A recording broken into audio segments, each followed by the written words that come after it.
দুনিয়ার মানুষ শুধু আল্লাহ পাক রব্বুল আলামিনের পরিকল্পনা বাস্তবায়ন করে। আল্লাহ রব্বুল আলামিন আরশে আজিম থেকে সিদ্ধান্ত নেন, পরিকল্পনা করেন, জমিনের মধ্যে মানুষদেরকে দিয়ে বাস্তবায়ন করেন কে? আপনি দেখেন আপনি করেন, কিন্তু আসলে আপনি না, আপনাকে শক্তি এবং সামর্থ্য দিয়েছেন কি? আমার যুবক ভাইরা, একজন যুবক ভাই চিন্তা করেন, আমি ওই দেশে যাব, এত কিছু কামাবো, এমন কিছু করব। তোমার ইচ্ছা সামর্থ্য দিয়ে কখনো তুমি তোমার কল্পনা, কখনো তুমি বিজয় আনায়ন করতে পারবে না যতক্ষণ পর্যন্ত না আমার আল্লাহ তোমার সহায় হবেন, যতক্ষণ পর্যন্ত না আল্লাহ তোমাকে সাহায্য করবেন, ততক্ষণ পর্যন্ত তোমার কোনো পরিকল্পনা তুমি বাস্তবায়ন করতে পারবা না। দুনিয়ার কোনো মানুষ মিলে যদি একজন মানুষের ক্ষতি করতে চায়, যুগের পরে যুগ যদি অন্যের বিরোধিতা করে যায়, দুনিয়ার মানুষ চিন্তা করেছিল দিন বিজয়ী হবে না, দিনকে ধ্বংস করে দেওয়া হবে। বাংলাদেশের এক শ্রেণীর মানুষ মনে করেছিল এই দেশ থেকে ইসলাম মুছে ফেলা হবে।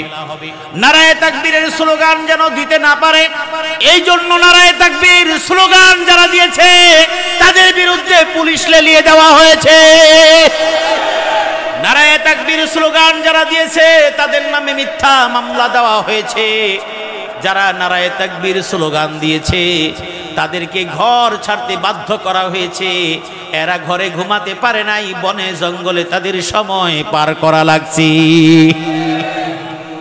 পৃথিবীর কোন মানুষ না দেখলেও সবকিছু দেখেন কে? ওই মানুষগুলো ছিল সমাজের মাজলুম, আর যারা পিছনে ধাওয়া করেছে তারা ছিল জালেম।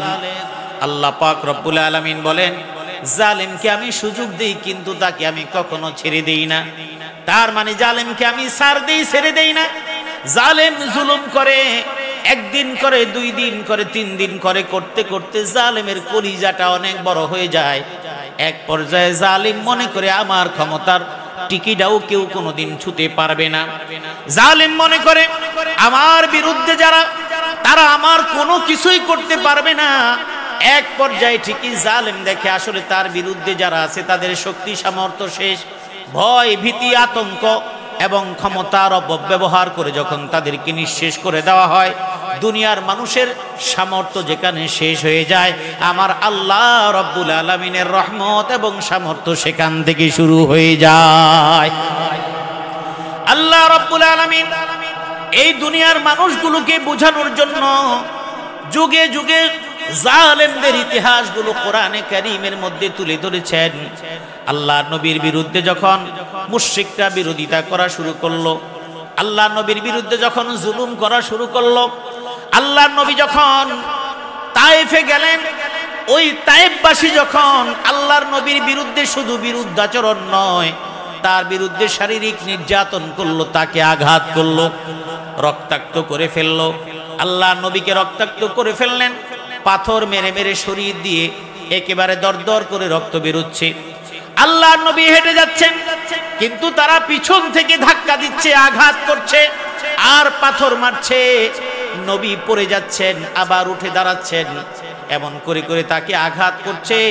ওই রক্তগুলো ঝরে ঝরে পড়ে যাচ্ছে, আর পায়ে যে জুতাটা ছিল ওই রক্তগুলো গড়িয়ে গড়িয়ে ওই পায়ের জুতার সঙ্গে বারবার আটকে যাচ্ছিল। এই কঠিন মুহূর্তেও আল্লাহর নবী তাদের বিরুদ্ধে কোনো বদদোয়া করেন নাই। জিবরিল আমিন এসে বললেন, ওগো আল্লাহর নবী, আপনি যদি আমাকে বলেন তায়েফের 2 দিকের পাহাড়টাকে আমি চাপা দিয়ে দেই, এই জাতিকে আমি মুহূর্তের মধ্যেই ধ্বংস করে দেই। আল্লাহর নবী হলেন সাইয়্যিদুল মুরসালিন, রাহমাতুল লিল আলামিন। কারণ তিনি শুধু মুসলমানের নবী নন, তিনি শুধু মানুষের নবী নন, তিনি সারা জাহানের সমস্ত মাখলুকাতের নবী। এই জন্য আল্লাহ পাক রব্বুল আলামিন ঘোষণা দিয়ে বলেছেন, ও নবী, আমি আপনাকে শুধুমাত্র কোন জাতির জন্য পাঠাই নাই। যুগে যুগে যত নবীদেরকে পাঠানো হয়েছে, নির্ধারিত কোন জাতির জন্য পাঠানো হয়েছে, কওমের জন্য পাঠানো হয়েছে।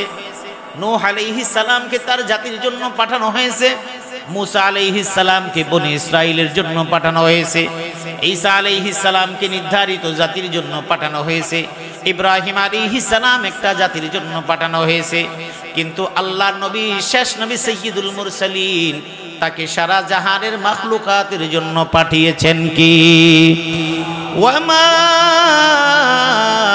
আরসালনাকা ইল্লা রাহমাতাল লিল আলামিন। আল্লাহু আকবার। আল্লাহ রাব্বুল আলামিন জিবরাইল আমিনের ওই কথার প্রতি উত্তরে বললেন, না না, তারা বুঝে নাই, কিন্তু পরবর্তী প্রজন্ম হয়তো দিন তারা বুঝবে। বরং তিনি দোয়া করলেন, আল্লাহুম্মা হদি কওমি ফাইন্নাহুম লা ইয়ালামুন। ও আল্লাহ, আমার জাতি আমার সম্প্রদায় বুঝে নাই, তারা না বুঝে আমার উপরে আঘাত করেছে, তুমি তাদেরকে হেদায়েত দিয়ে দাও। নবীর দোয়া কখনো বৃথা যায় না।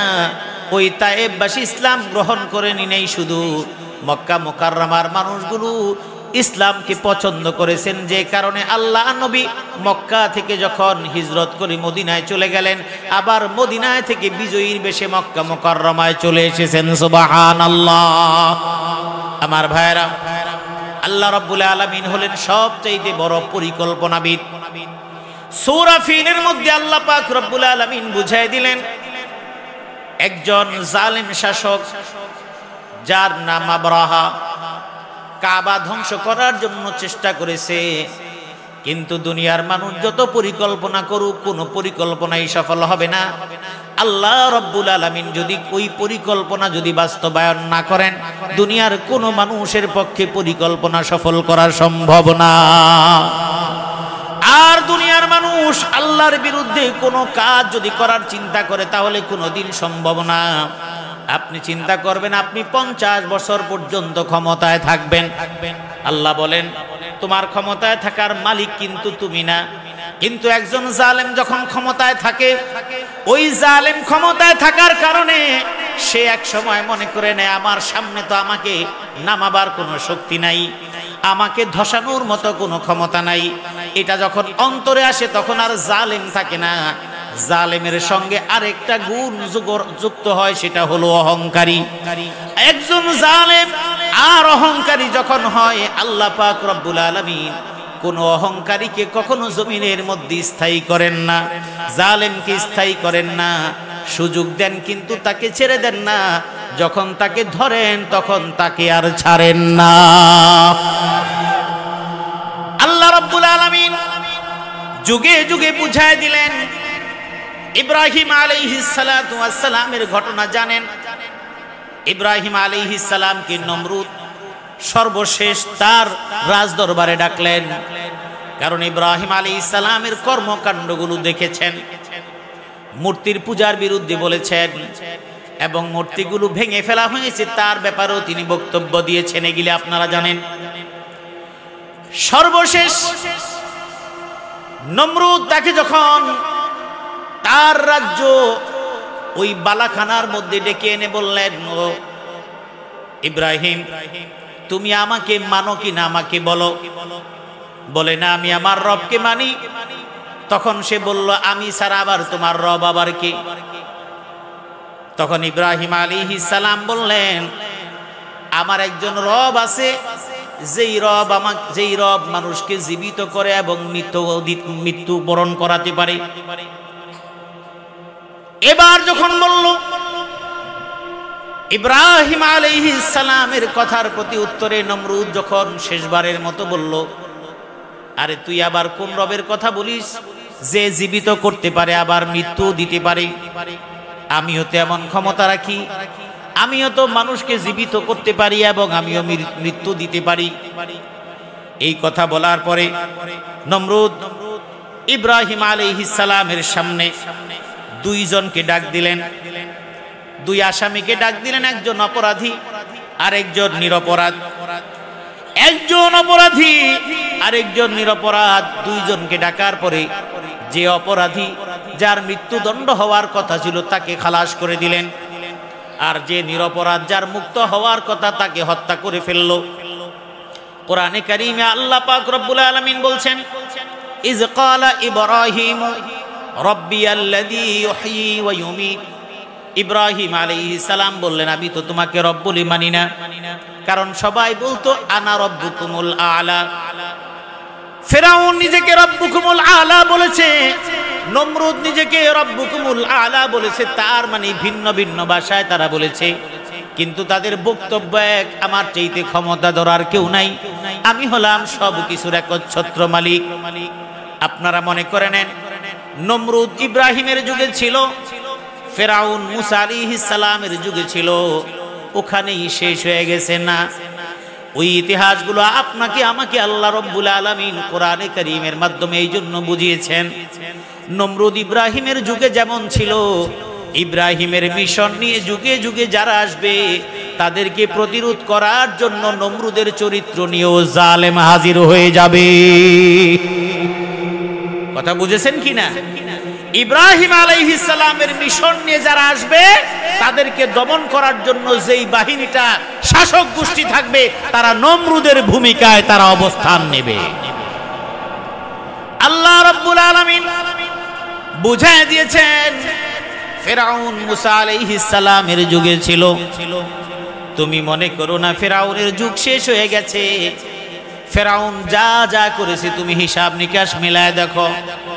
ফেরাউন মুসা আলাইহিস সালামকে ছোটবেলায় শেষ করে দিতে চেয়েছিল। উদ্দেশ্য কি? উদ্দেশ্য হলো তার রাজ্য ক্ষমতা যেন ছিনায় নেওয়ার মতো কোনো শক্তি না আসতে পারে। আপনি একটু মিলায় দেখেন, আমাদের বাংলাদেশ বলেন, যেখানকারই বলেন না কেন, রাষ্ট্রে যাকে হুমকি মনে করেছে তাকে হয়তো জেলখানায় নতুবা ফাঁসির মঞ্চে ঝুলাইয়া দিছে। যেই আলেম, যে ইসলামিক দলের নেতা মনে হয়েছে সে আমার জন্য হুমকি, সে আমার দলের জন্য হুমকি, ক্ষমতার জন্য হুমকি, তাকে মামলা দিয়ে বিভিন্নভাবে ফাঁসির মঞ্চ পর্যন্ত নিয়ে যাওয়া হয়েছে। কিন্তু ওই নমরুদ যেমন জানে না, ফেরাউন যেমন জানে না, তার পরবর্তী অনুসারীরাও জানে না, মুমিনের ওই ফাঁসির মঞ্চে যাওয়ার কারণে ঈমান কমে না, ফাঁসির মঞ্চে যাওয়ার কারণে মুমিনের ঈমান আরো বাড়িয়ে দেন কি?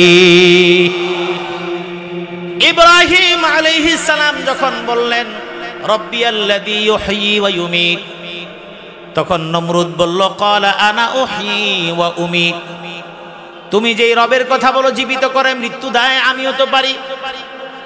আনা উহয়ী ওয়া উমীত, আমিও জীবিত করি, আমিও মৃত্যু দেই। ক্বালা ইব্রাহিম ফাইন্নাল্লাহা ইয়াতি বিশ-শামসি মিনাল মাশরিক ফাআতি বিহা মিনাল মাগরিব ফাবুহিতাল্লাযী কাফার ওয়াল্লাহু লা ইয়াহদিল কওমাজ যালিমিন। নমরুদ ঠিক তেমনি ভাবে দুইটা মানুষকে যখন জীবিত ছেড়ে দেওয়ার, হত্যা করার কার্যক্রম শেষ করে নিজেকে প্রমাণ করলো, বলল দেখেছো আমি বাঁচাতেও পারি আবার মৃত্যু দিতে পারি। ইব্রাহিম আলাইহিস সালাম বললেন আমার রব এই রকম তো করেন না, তুমি যদি রবই হও, তুমি যদি আমার রবের ক্ষমতার সম অধিকারী হও, তাহলে আমি তোমাকে একটা প্রস্তাবনা দিচ্ছি। ফাইন্নাল্লাহা ইয়াতি বিশ-শামসি মিনাল মাশরিক ফাআতি বিহা মিনাল মাগরিব, আমার রব সূর্যটাকে পূর্ব দিক থেকে উদয় করেন, পশ্চিম দিকে অস্তমিত করেন।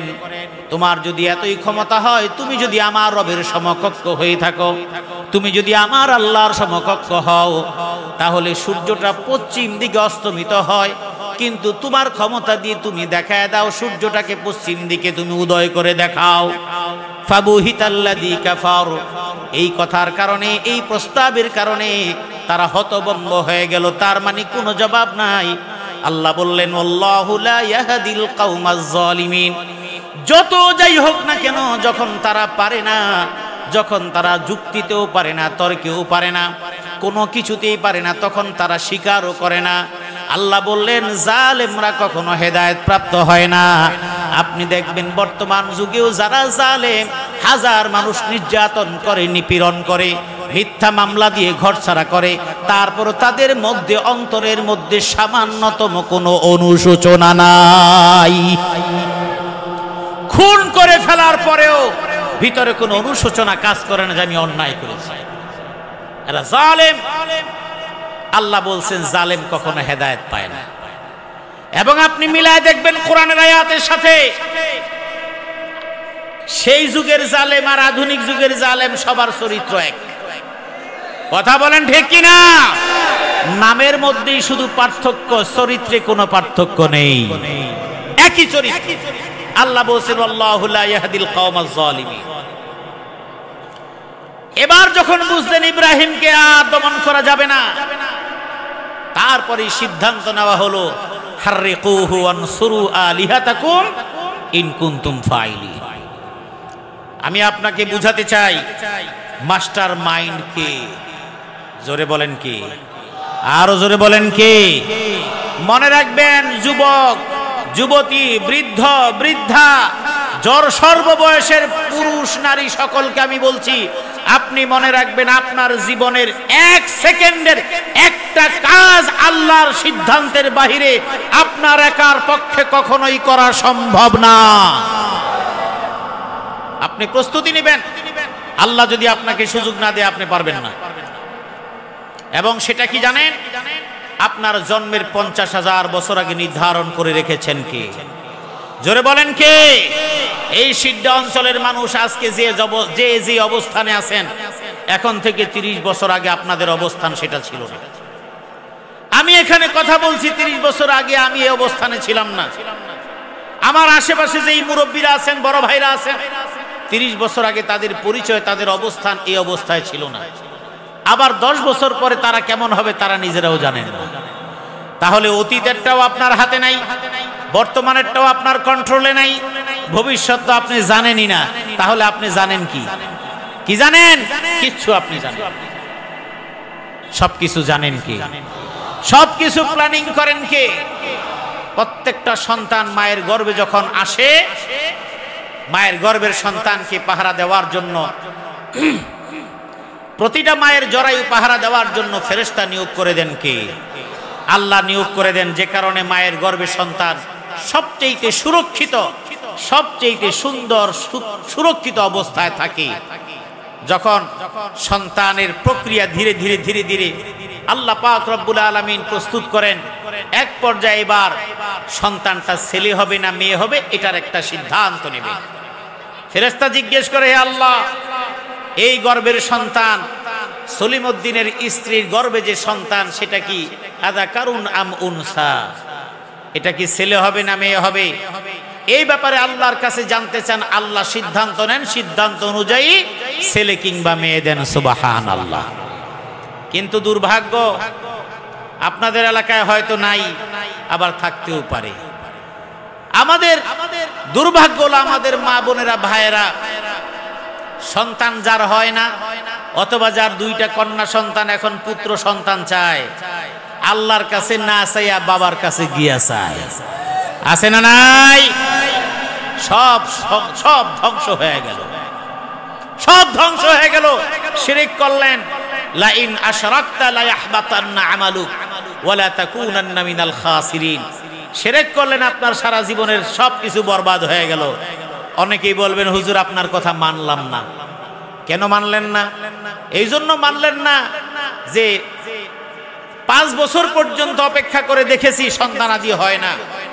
শেষ পর্যন্ত পাশের বাড়ির ভাবি, শাশুড়ি আম্মাজান, চাচি শাশুড়ি, ননদ, অন্য বিভিন্ন ধরনের আত্মীয় স্বজনের কথা বলে, তারা ওই পিসাবের কথা বলেছে, ওই খানকার কথা বলেছে, ওই মাজারের কথা বলেছে, ওই ফকিরের কথা বলেছে, জোট্টা ফকির, ল্যাংটা ফকির, গামছা ফকির, বিভিন্ন নামের ফকির, তাদের কথা বলেছে। তাদের কাছে যাওয়ার পরে ঠিকই বাচ্চা হয়েছে।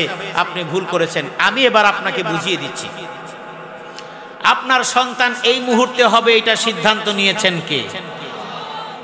শয়তানের মধ্যে কিছু ক্ষমতা আল্লাহ দিয়েছেন। শয়তান আপনাকে তশকিল করতেছে, বারবার তালিম দিতেছে, বারবার বলতেছে তুই একটু ওখানে যা, ওখানে যা। কারণ আপনার সন্তান হবে এটা শয়তানও বুঝে। জিনের মধ্যে শয়তান আছে, মানুষের মধ্যে শয়তান আছে। মানুষের মধ্যে শয়তানের উপরে শয়তান ভর করে আপনাকে মাজার দিকে নিয়ে যায়, ফকিরের দিকে নিয়ে যায়। আর জিনেরা আপনাকে প্রোপাগান্ডা দিয়ে, জিন শয়তানেরা অন্তরের মধ্যে ঢুকায় দেয়, যাইয়া দেখো অসুবিধা কি, দেখতে অসুবিধা কি, আল্লাহও লাগে ইল্লাহও লাগে। এটা হলো শিরকের সবচাইতে বড় কৌশল। নাউজুবিল্লাহ। আল্লাহর পরে আর কোনো জিনিস নেই। আল্লাহর পরে আর কোনো জিনিস নাই, আল্লাহর পরে অন্য কিছু লাগে মানেই হলো আল্লাহ এখানে অক্ষম, আল্লাহ দিতে পারেন না। আর আল্লাহ যদি দিতে পারেন না মনে করেন, তাহলে আপনার ঈমান থাকবে না। এবার যাওয়ার পরে যখন হয়ে গেল, দেখছো ওখানে যাওয়ার কারণে না, আপনি ধৈর্য ধারণ করতে পারেন না, ঈমানের পরীক্ষায় আপনি উত্তীর্ণ হতে পারেন নাই। শয়তান আপনাকে ভুলায় ভালায় ওখানে নিয়ে গেছে, এখন আপনার পুরাপুরি ঈমানটা ওই ফকিরের উপরে চলে গেছে। ঈমান আপনার শয়তান ধ্বংস করে দিল।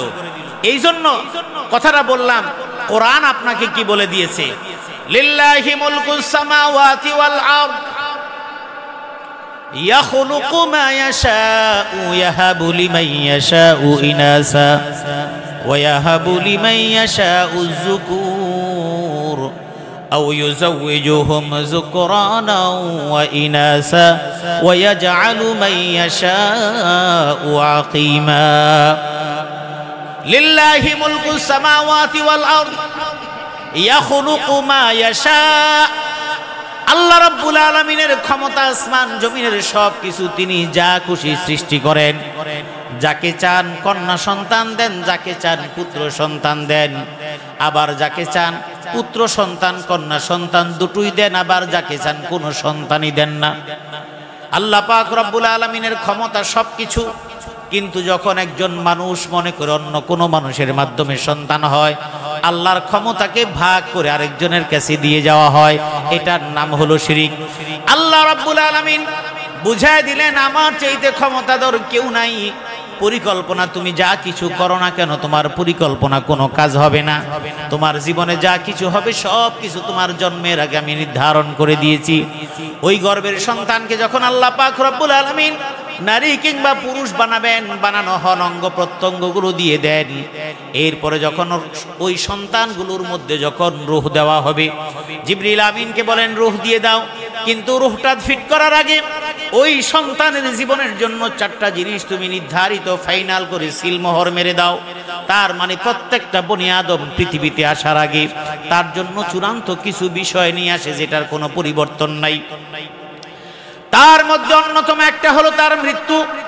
তার মানে দুনিয়ার মধ্যে আপনি হায়াত, আপনি দুনিয়ায় আসার আগে আপনার যাওয়ার টিকিট কনফার্ম করে দিয়েছেন।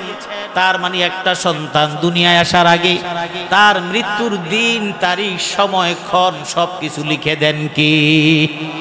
এই জন্য আমার অনেক ভাইয়েরা লক্ষ লক্ষ টাকা খরচ করে বিদেশে যায়, 2 বছর 5 বছর কামাই করে যখন ফিরে আসার সময় হয়, বাজার করে মার্কেটিং করে সারা পরিবারের জন্য। গত কয়েক বছর আগে কুমিল্লার এক ভাই বিদেশ যাওয়ার পরে, মিডল ইস্টে যাওয়ার পরে একাধারে টানা 5 বছর ছিল।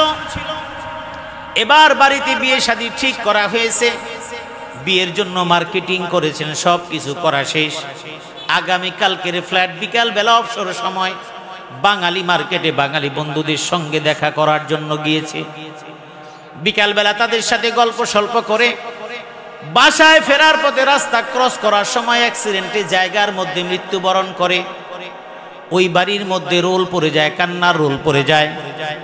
তাহলে ভাই ওই মানুষের মৃত্যুটা ওই সৌদি আরবের ওই রাস্তার মধ্যে আল্লাহ রেখে দিয়েছেন। যেই টাইমে, যেই সময়ে, ওই সময়ে আপনি আপনার নিজের জমি জমা বিক্রি করে হলো ওই জায়গায় যাবেন এবং ওই জায়গায় মৃত্যুবরণ করবেন। কারণ এটা আপনার কোনো হাতে না, সব কিছুর মাস্টার মাইন্ড এবং পরিকল্পনা করেন কি। এই জন্য কখনো হতাশ হবেন না।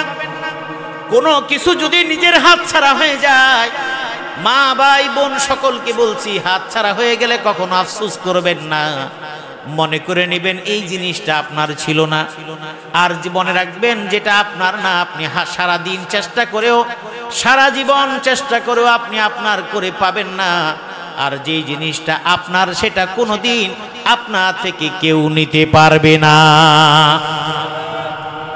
ইব্রাহিম আলাইহিস সালাম যখন নমরুদ দেখলো ইব্রাহিমকে নমনীয় করা যাচ্ছে না, এরপরে চূড়ান্ত সিদ্ধান্ত নিল মুশরিকরা মিলে হাররিকুহু ওয়ানসুরু আলিহাতাকুম ইন কুনতুম ফাইলিন, তোমরা তোমাদের রবকে সাহায্য করো, আগুনে জ্বালায় দাও, ইব্রাহিমকে আগুনে বর্ষ করে দাও।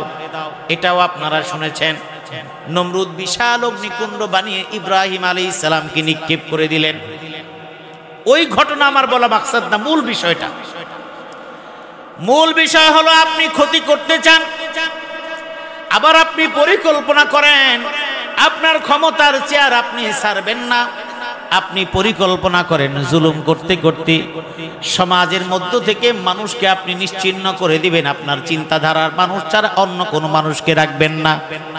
আপনি চিন্তা করেন ইসলামের কথা বলার মতো কোনো লোক যেন না থাকে, কিন্তু আল্লাহ পাক রব্বুল আলামিন পরিকল্পনা করে নেন ইসলামের কথা বলার মতো লোক আমি রাখবই, শুধু না বরং তাদেরকে আমি দ্বিগুণ অঙ্কে বাড়ায় বাড়ায়া আমার জমিনের মধ্যে দ্বীনের কথা আমি প্রচার করব। বরং তুমি যদি দ্বীনের বিরুদ্ধে অবস্থান করো, তোমাকে আমি এমন অস্তিত্বহীন করে ফেলবো, তোমার জমিন থেকে পালাবার মতো সুযোগ তোমাকে দেওয়া হবে না। যুগে যুগে প্রমাণিত। আল্লাহ রাব্বুল আলামিন কোরআনে বুঝায় দিলেন, আগুনের বিশাল কুণ্ডলী বানানো হলো, দীর্ঘ সময় ধরে সেখানে প্রজ্বলিত করা হলো, ইব্রাহিম আলাইহিস সালামকে ফেলে দেওয়া হলো। নমরুদ আনন্দিত, ইব্রাহিম শেষ। ইব্রাহিম যেহেতু শেষ, ইব্রাহিমের অনুসারীরা থাকবে না। যুগে যুগে নমরুদেরাও চিন্তা করেছে ফাঁসিতে ঝুলাই দিছি, সুতরাং আর কেউ মাথা চারা দিবে না।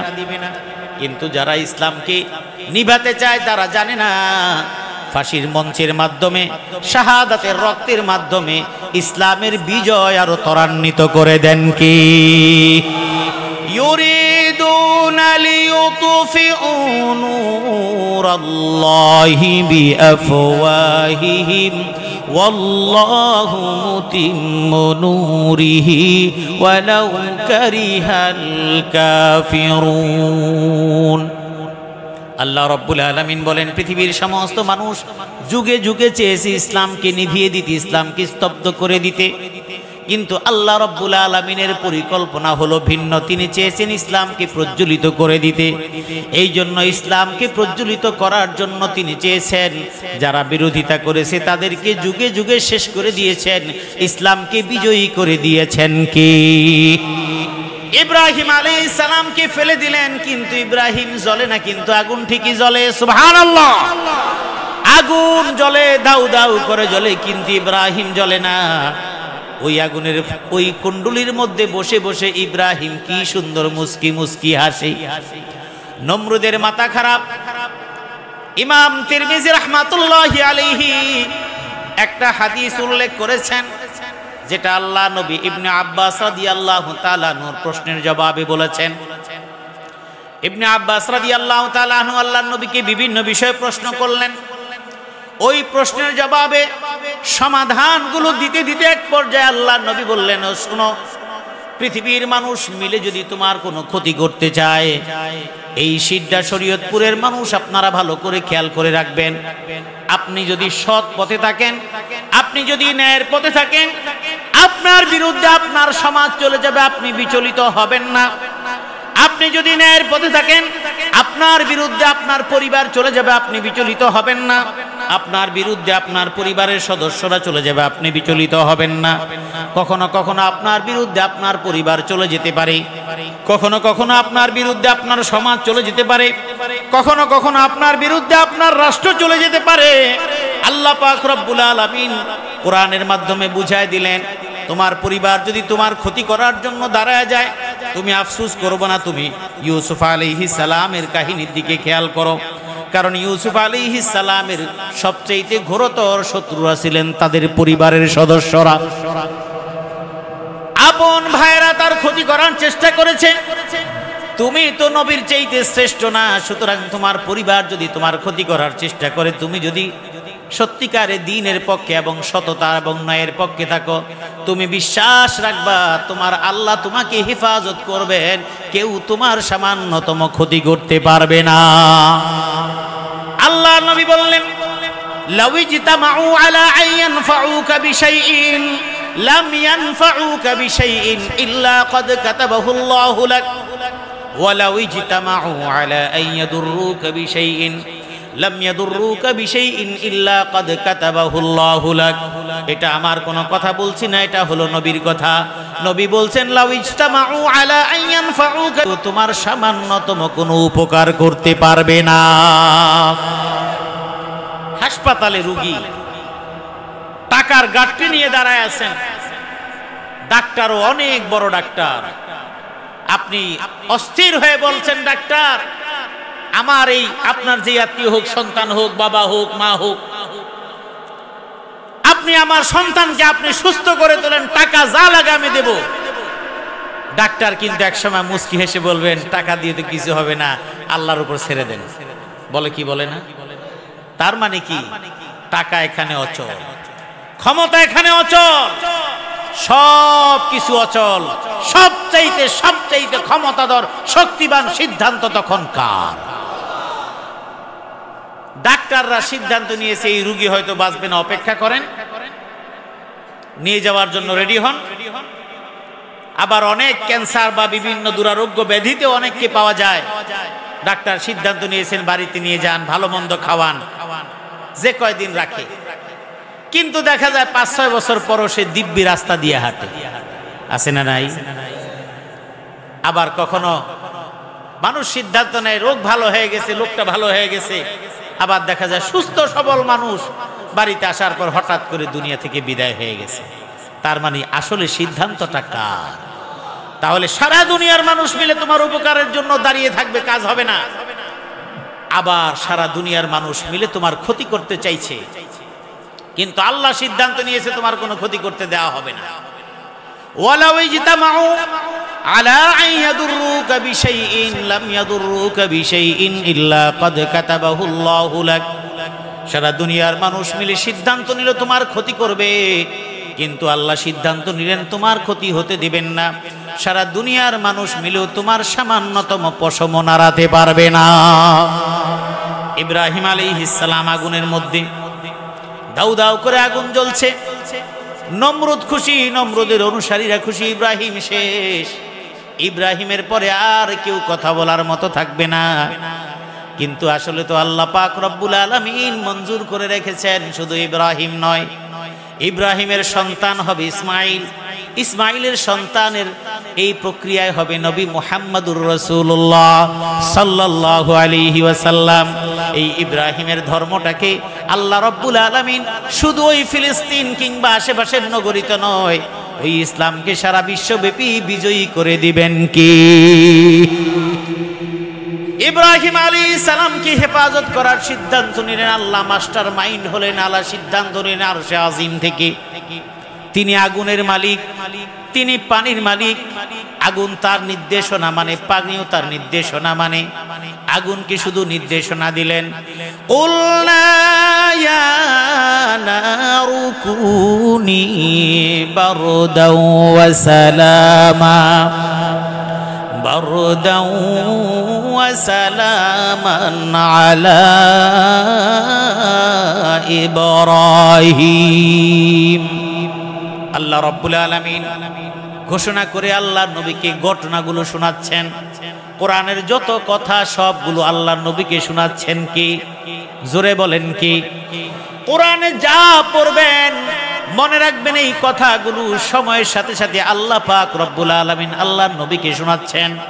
যখন যেই ঘটনাটা শোনানো প্রয়োজন, যেই ঘটনাটা শোনালে নবীর অন্তরের মধ্যে সাহস বাড়বে, নবীর অন্তরের মধ্যে সাহসিকতা আসবে, কাজের স্পৃহা বাড়বে, হীনমন্যতাবোধের শিকার হবেন না, দাওয়াতি কাজ ভালো করে করতে পারবেন, সাহস যোগাবেন। ওই ঘটনাগুলো বলে বলে আল্লাহর নবীকে সাহস যোগাচ্ছেন।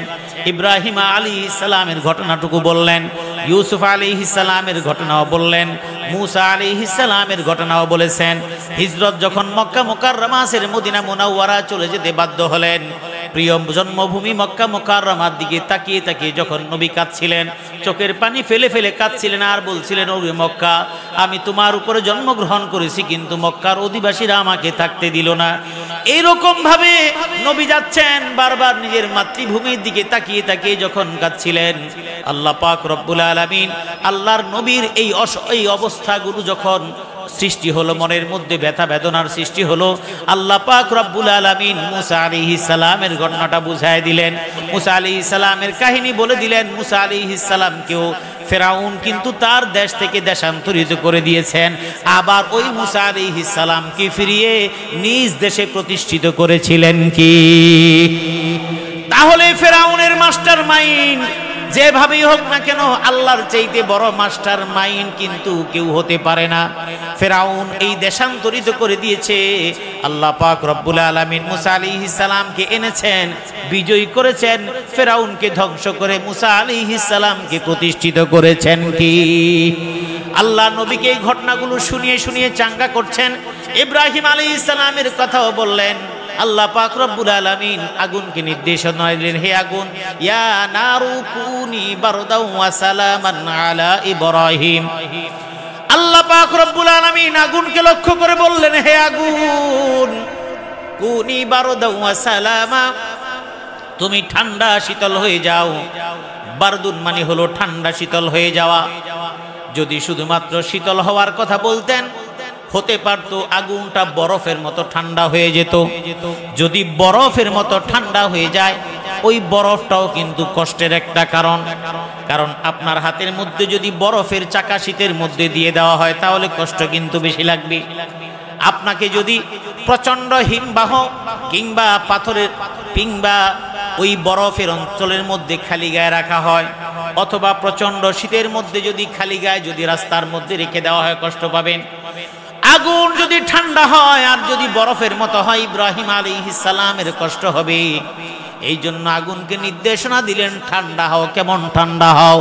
বারদান ওয়া সালামা, এমন শীতল হও যে শীতল হলে আমার নবী ইব্রাহিমের কোনো কষ্ট হয় না, বরং প্রশান্তি পায়। তার মানে এমন ঠান্ডা হয়ে গেল যে ঠান্ডা হওয়ার কারণে ইব্রাহিম আলাইহিস সালাম আনন্দিত হলেন এবং আরাম পেলেন। ওয়া সালামান আলা ইব্রাহিম, ইব্রাহিমের প্রতি আগুনকে নির্দেশনা দেওয়ার পর আগুনটা ঠান্ডা হয়ে গেল। এর পরবর্তীতে লম্বা ঘটনা, জীবনের শেষ মুহূর্তে ইব্রাহিম আলাইহিস সালামকে যখন প্রশ্ন করা হয়েছিল, ইব্রাহিম, আপনি আপনার জীবনের সর্বশেষ মুহূর্ত দুনিয়ার মধ্যে কোন সময়টুকু কাটিয়েছেন? তিনি বলেছেন, যেই সময়টুকু, যেই দিনগুলো আমি নমরুদের অগ্নিকুণ্ডতে ছিলাম, আমি সবচাইতে আরাম এবং আনন্দের মধ্যে আমি তখন ছিলাম। সুবহানাল্লাহ। তাহলে যদি ক্ষতি করতে চান আল্লাহ, দুনিয়ার কোনো মানুষ উপকার করতে যেমন পারবেন না, দুনিয়ার মানুষ যদি ক্ষতি করতে চান, আল্লাহ যদি ক্ষতি করতে না চান, সারা দুনিয়ার মানুষ মিলেও কোনো ক্ষতি করতে পারবে না। এই অবস্থার মধ্যে সারা দেশের মানুষ নমরুদের অত্যাচার যখন অতিষ্ঠ, জালেমের বিরুদ্ধে যখন কেউ কিছু পারছে না, মানুষের ক্ষমতা যেখানে শেষ, আমার আল্লাহর ক্ষমতার সেখানেই মাত্র শুরু। আল্লাহ পাক রব্বুল আলামিন বড় কোনো ক্ষমতা দেখানো দরকার হলো না। সবচাইতে দুর্বল প্রাণী, যেই প্রাণীর ব্যাপারে মুশরিকরা বলেছে, আল্লাহ দুনিয়ার মধ্যে মশা এবং মাছি কেন দিলেন? উপমা দেওয়ার জন্য মশা কেন দিলেন, মাছি কেন দিলেন? এটা একেবারে সামান্যতম একটা প্রাণী। উপমা দেওয়ার জন্য বড় বড় প্রাণী দিবেন? আল্লাহ পাক রব্বুল আলামিন ওই ছোট্ট একটা প্রাণী মশা দিয়ে নমরুদকে শেষ করে দিলেন। নাকের মধ্যে ঢুকায় দিয়ে নমরুদের 12টা বাজায় দিলেন কি? তার মানে আল্লাহ যদি কাউকে যদি ক্ষমতা থেকে শেষ করতে চান, জালেমকে যদি বিতুরিত করতে চান, বেশি ক্ষমতা দেখানো দরকার আছে? তুড়ি মেরে উড়ায় দিতে পারেন কি? ফিরাউন বিশাল ক্ষমতার মালিক, মুসা আলাইহিস সালামকে দেশান্তরিত করে দিলেন। জন্ম নেওয়ার পরেই মেরে ফেলবেন, কিন্তু আল্লাহ পাক কৌশলে তাকে বাঁচিয়ে দিলেন। এক পর্যায়ে যখন সিদ্ধান্ত নেওয়া হলো মুসাকে বাঁচতে দেওয়া হবে না, তারা করলেন ওই নদীর কিনারে যাওয়ার পরে মুসা আলাইহিস সালাম দেখলেন এত নদী, এই পানির পার হয়ে ওপারে যাওয়া সম্ভব না। আল্লাহ পাক রব্বুল আলামিনের কাছে নবী দোয়া করলেন এবং সাহায্য চাইলেন। সাহায্য চেয়ে বললেন, আল্লাহ, পিছনে বনি ইসরাইল এবং ফেরাউনের যেই বাহিনী যদি আজকে আমাদেরকে পায় তাহলে শেষ করে দিবে, আর আমরা শেষ হয়ে গেলে তোমার জমিনের মধ্যে তোমার নাম নেওয়ার কোনো লোক থাকবে না। ভালো করে খেয়াল করবেন, যুগে যুগে আল্লাহ পাক রব্বুল আলামিন নবীদেরকে পাঠিয়েছেন, নবীরা দাওয়াত দিয়েছেন এবং নবীরা আল্লাহর কাছে কথাও বলেছেন। বদর যুদ্ধের কথা আপনারা জানেন। সেই বদর যুদ্ধে মানুষের মুশরিকদের সংখ্যা 1000, তৎকালীন আধুনিক অস্ত্র শস্ত্রে সজ্জিত 1000 বাহিনী, কিন্তু তার প্রতিপক্ষ মুসলমান শুধুমাত্র 313 জন। নাজারা নবিয়ুল্লাহি সাল্লাল্লাহু আলাইহি ওয়াসাল্লাম ইলাল মুশরিকিন। ইমাম বুখারী রাহিমাহুল্লাহু তাআলা হাদিস উল্লেখ করেছেন। বুখারীর হাদিস, আল্লাহর নবী বলছেন, সাহাবী বর্ণনা করছেন, নাজারা নবিয়ুল্লাহি সাল্লাল্লাহু আলাইহি ওয়াসাল্লাম ইলাল মুশরিকিন ওয়া হুম আলফুন ওয়া আসহাবুহু 317। নবী তাকায় দেখলেন মুশরিকদের সংখ্যা 1000 আর সাহাবীর সংখ্যা হলো 310 জনের চাইতে একটু বেশি। তার মানে 313 জন, আর মুশরিক বাহিনী হলো 1000-এর উপরে এবং তারা সংখ্যায় অনেক বেশি, অস্ত্রে শস্ত্রে সজ্জিত। আল্লাহর নবী এবার চিন্তা করলেন, এই স্বল্প সংখ্যক সাহাবী নিয়ে বিশাল সুসজ্জিত বাহিনীর বিরুদ্ধে কিভাবে লড়ব। আল্লাহর নবী মাঠের এক প্রান্তরে গেলেন, আল্লাহ পাক রব্বুল আলামিনের কাছে হাত তুলে দোয়া করলেন, আল্লাহুম্মা আতিনি মা ওয়া'আদতানি।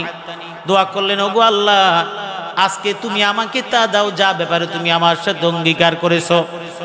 আল্লাহুম্মা আনজিজলি মা ওয়া'আদতানি, আল্লাহুম্মা আতিনি মা ওয়া'আদতানি। আল্লাহ, তুমি তোমার অঙ্গীকার পূরণ করে দাও। আল্লাহ, আজকে আমাকে যেই সাহায্য করার কথা সেটা তুমি আমাকে দান করো। এমন ভাবে দোয়া করছেন, আবু বকর সিদ্দিক রাদিয়াল্লাহু তাআলা আনহু পিছন থেকে তাকিয়ে দেখলেন আল্লাহর নবী হাত এভাবে তুলেছেন, ঘাড়ের উপরে চাদর মোবারক ছিল, চাদরটা ঘাট থেকে পড়ে গেল। আবু বকর সিদ্দিক রাদিয়াল্লাহু তাআলা আনহু ঘাটের মধ্যে চাদরটা উঠায় দিলেন আর পিঠের মধ্যে আলতো করে বললেন, ওগো নবী, আপনি যেই দোয়া করছেন আল্লাহ আপনার দোয়া তো অবশ্যই কবুল করবেন। কিন্তু নবী আল্লাহ পাক রব্বুল আলামিনের কাছে দোয়া করছেন, আল্লাহ, এই যে ছোট একটা বাহিনী নিয়ে মুশরিকদের বিরুদ্ধে আমি এখানে নেমেছি, আল্লাহুম্মা আনজিজলি মা ওয়া'আদতানি, আল্লাহুম্মা আতিনি মা ওয়া'আদতানি। ওগো আল্লাহ, তুমি তোমার অঙ্গীকার পূরণ করো, তুমি যা দিবা বলছো সেটা আমাকে দাও। যদি তুমি না দাও, আল্লাহুম্মা ইন তুহলিক হাদিহিল ইসাবাতা ফিল আরদ। আল্লাহ নবী তখন বললেন, ওগো আল্লাহ, আজকের এই বদর প্রান্তরে যদি এই বাহিনীকে যদি তুমি নাস্তানাবুদ করে দাও, যদি মুশরিকদের মোকাবেলায় যদি মুসলমানের এই বাহিনী নাস্তানাবুদ হয়ে যায়, যদি ধ্বংস হয়ে যায়, লাম তু'বাদ ফিল আরদ, এরা ধ্বংস হয়ে যাওয়ার পরে দিনের কথা বলার মতো, ইবাদত করার মতো কোনো মানুষ জমিনের মধ্যে আর টিকবে না। বাংলাদেশেও আমরা শুনেছি হুজুররা এত দোয়া করে, আমাকে বিরুদ্ধে এত দোয়া করে, কই হুজুরকে দোয়া তো কবুল হয় না। কিন্তু কোন সময় যে কবুল হবে তুমি তো চান্দু জানো না, যখন কবুল হবে তুমি পালানোর জায়গাও পাবা না।